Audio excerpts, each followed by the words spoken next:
করছো বর্দি? তুমি ওকে করছো? ছেড়ে দাও বলছি। আরে ওভাবে মারলে ওকে মরে যাবে।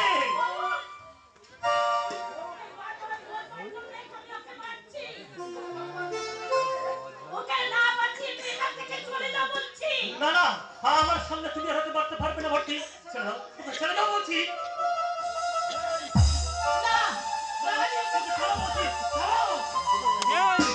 এই দীপু, তুই এখান থেকে এখনই চলে যা বলছি।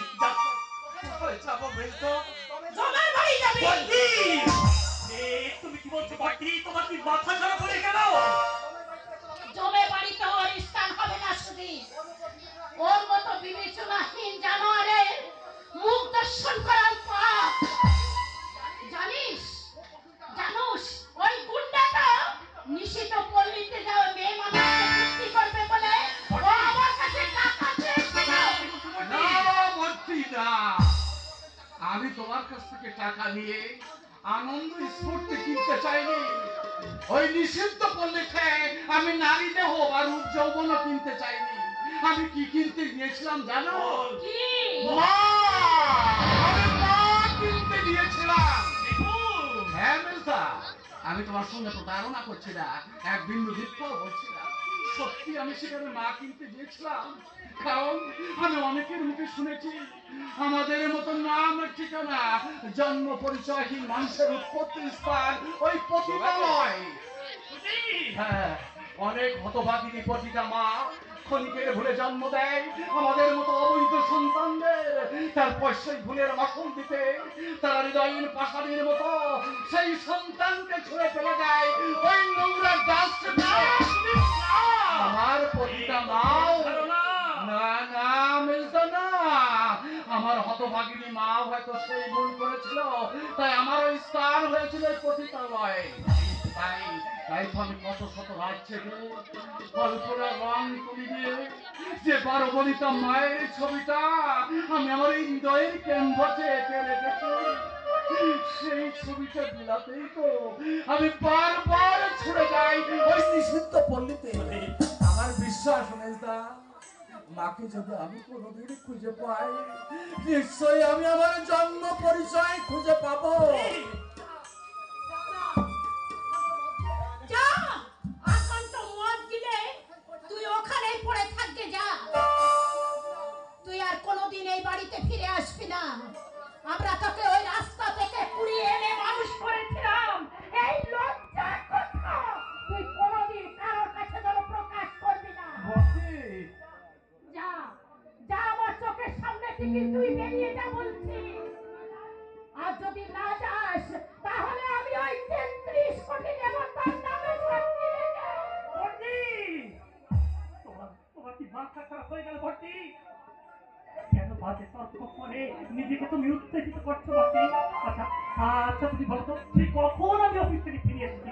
অথচ এখন পর্যন্ত আমাকে চা জল খাবার কিছু তুমি দিলে না।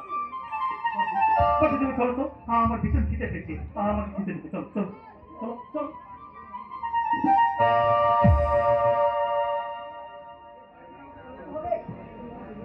এই বাড়ি থেকে আমাকে চলে যেতে হবে।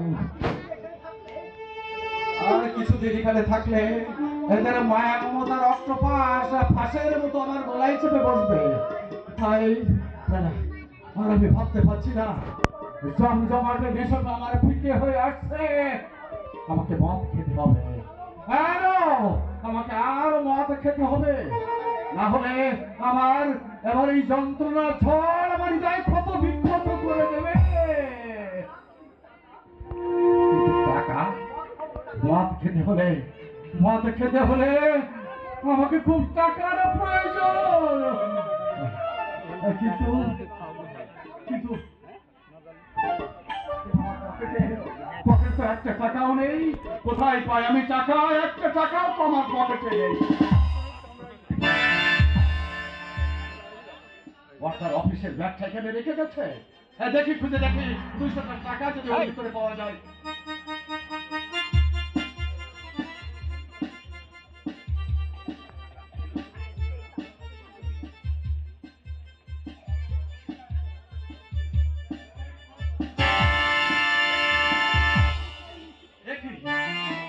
দেখি হাজার হাজার টাকা ভর্তি ব্যাগ এলসা এভাবে এখানে রেখে দিয়ে গেছে। না না না না, এই টাকা আমি কাউকে দেবো না, এই টাকা সব আমার, এই টাকা সব আমার, এই টাকা সব আমার। এত টাকা আমি কোথায় রাখবো? এত টাকা আমি কোথায় রাখবো? বন্ধুদের দিলে যদি হাঁকিয়ে দেয়, না না আমি কোথায় রাখি এই টাকা, কোথায় রাখি? হ্যাঁ হ্যাঁ, মনে পড়েছে। আমাদের বসার ঘরে বিরাট ভারী যে কাঠের আলমারিটা আছে, ওই আলমারিটার পিছনেই আমি এই ব্যাগ ভর্তি টাকা রেখে দেবো।